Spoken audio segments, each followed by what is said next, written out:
I'm no longer probably a newbie anymore, but I know there was ways for you to go out and find groups, but I didn't even know that official D&D Discord channel exists, right? So let me just search for that. So official D&D Discord server, and then probably this one popped up, right? And then there it is. So you can totally you should be able to see this in the replay. I'm going to post this in the chat so that if you're viewing this at a later time, you're going to see that in the chat in the bottom. Okay. You can just literally click on that and get going. So there is hundreds of different ways that you can get started. The only thing that's really keeping you is like yourself, right? It's just finding those ways. And if you're here and you really are considering it for the first time of like playing, then I'm encouraging you to take action right now, right?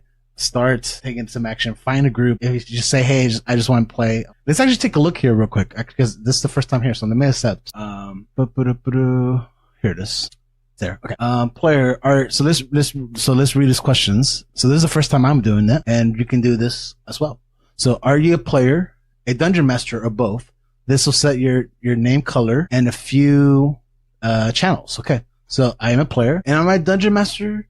I'll say yes. Am I a great dungeon master? No, there's a lot for me to still learn. Dungeons and Dragons, there's so much lore out there. So, and if you're not sure what lore means, like think of it, there's so many places, like think of Elden Scroll, right? What's the freaking new game that just came out? Yeah, Elden Scroll, right? Am I saying that right? A lot of little different locations. You got Breath of the Wild, the new Zelda game, right? There's locations, history. That's all lore, right? Of the game world. When it comes to Dungeons and Dragons, that there's people who've been playing for 20 years and they still don't know everything, right? So it doesn't really matter your experience too much with Dungeon Master. It's just what matters is that you do your best. Okay. Next question. What part of the community are you interested in? So I love this. Actually, I really love this. Let's go through this real quick. So D&D Beyond, it's a website you can go to, and they have the services. Again, it has all the books that you can buy digitally in a digital format, if that's where you want to go about it. And you can create your characters there. You can play your games online there as well. And just a bunch of stuff, right? You can find all your magic items, this and that.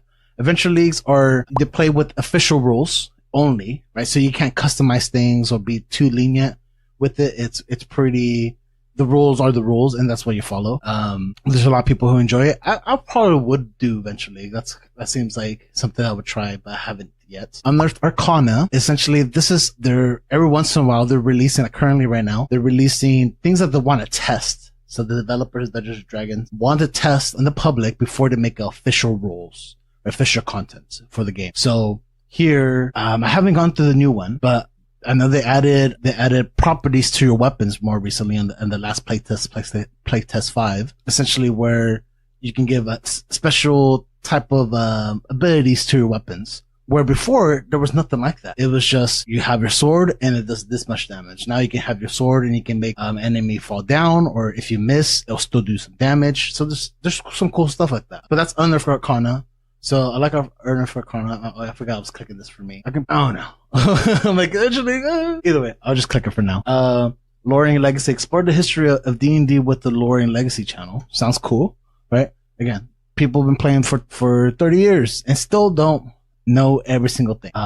So homebrew and third party. So homebrew, again, this is where you make up, and third party, essentially they're creating their own variation of the rules, and either they use it at their home game. So that's what they call a homebrew. And third party might be like somebody who creates a product around their idea. There might be like 100 different traps for your D&D games. And it's not official from the developers, right? From the actual Dungeons and Dragons, but they're probably selling something to make your games better, right? So that's a third party, just like a company out there who's creating a product for your games. Live play chat about Critical Role. Hey, there's Critical Role if you're watching this.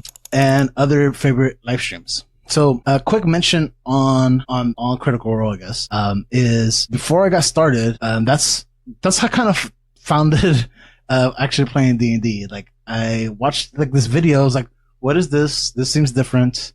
Earlier I was mentioning that it just felt lonely playing like MMOs, right? Like I was like, there was nothing holding me there. And I watched it for a little bit and okay, this seems interesting. And I watched and I saw some of the combat. I was like, oh, this looks really interesting. And then like literally I didn't do anything for like a year. I totally forgot about it. And then like a year later, I got super into it. It's like, oh, Critical Role popped up again. But essentially, Critical Role, they're a voice acting group. The professionals now at this point, and they play Dungeons and Dragons online. And a lot of people got into them. And I was gonna say right here, I know a lot of people get excited about Campaign 2. It was all about Campaign 1. Okay, I went back when Campaign 2 was already out. I was like, no, I don't want to start with 2. I want to start with 1. I want to know why these guys are so big. I went back. Campaign 1, really great. So I recommend start with 1. Okay. So you can look up Critical Role Campaign 1. But anyways, essentially light play, and that's what we're going to be doing here on this channel once we're kind of up and rolling again. Do some light play, but just more battles, right? But Critical Role and other things like Dimension 20, they're all about role playing your character and in the situation that the Dungeon Master is presenting to them. So awesome. So live stream play arts and crafts. I do some crafts, but very little crafts. Add to the channel to get in support from the Discord bot. Sure. Because sometimes you just need help in life, bro. Okay, you just don't be shy to say, I need help. Help me! Help me! Okay. And then advertisements, share your D&D related light plays, podcast commission offer. Hey, that sounds like perfect for me, right? I'm making this. Boom. Okay, awesome. And then D&D Beyond is so lonely over there. I don't know, I just never ended up using it. I know it's popular. A lot of people like it. Great. Check it out. All right. If you enjoy it, I think it does help a lot in getting your game up and running faster, or just getting started in general, learning of how things go. I remember I did use the website.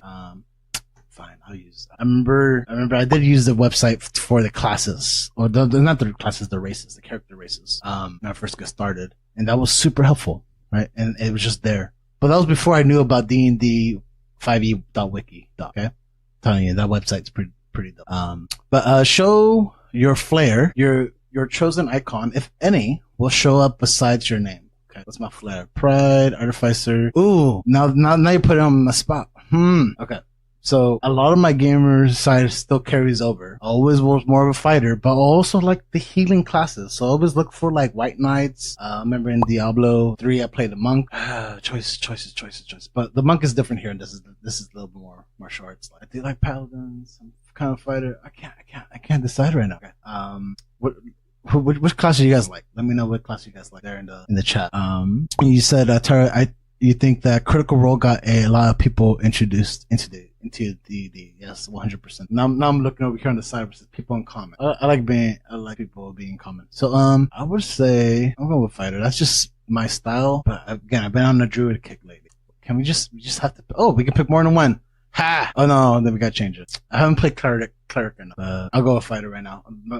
But my heart's telling me bard. Follow the heart. Follow the heart. Here we go. What should they call you? This is more just personal information. However, if you want, read the rules. Always read the rules, guys. Okay, make sure you always read the rules. Cool. So we're in here. And if you never use Discord like me, cause freaking I never really used them. This side right here is like your welcome screen, the rules to the channel, and I guess channel guide. So to help you out, frequently ask questions, moderator support, so info and help, right? And then general discussion, newcomers, and I'll take this and make my D&D server, right? My server a little better. So I'll follow some of the layout, but lore, right? So this is places where you can go and like literally ask your lore questions or get information. So cool. So now you know that this is a resource. Check it out. Really dive in. Third-party stuff, D&D maps. This is craft stuff. Yeah, everything that you know that you signed up for is here.